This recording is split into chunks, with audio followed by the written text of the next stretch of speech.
യോഹന്നാന്റെ സുവിശേഷം 18-ാം അധ്യായം 22-ാം വാക്യം.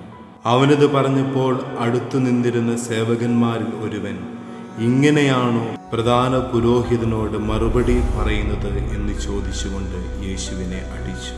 കർദിനാൾ കാർലോ മരിയ മർത്തീനി പറയുന്നു, ഈ അടിച്ച സേവകൻ അവരുടെ ഇടയിലെ ഏറ്റവും താഴ്ന്ന ഗണത്തിൽപ്പെട്ട പട്ടാളക്കാരനായിരിക്കണം.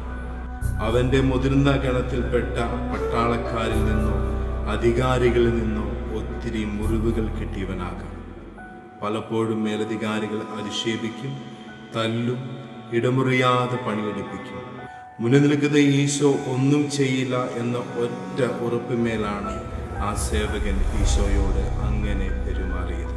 അകാരണമായ നമ്മളെ മുറിവേൽപ്പിക്കുന്നവരൊക്കെ മുറിവുകൾ കൊണ്ട് ജീവിക്കുന്നവരായിരിക്കും. ഏവരെയും ഈശോ സമൃദ്ധമായി അനുഗ്രഹിക്കട്ടെ.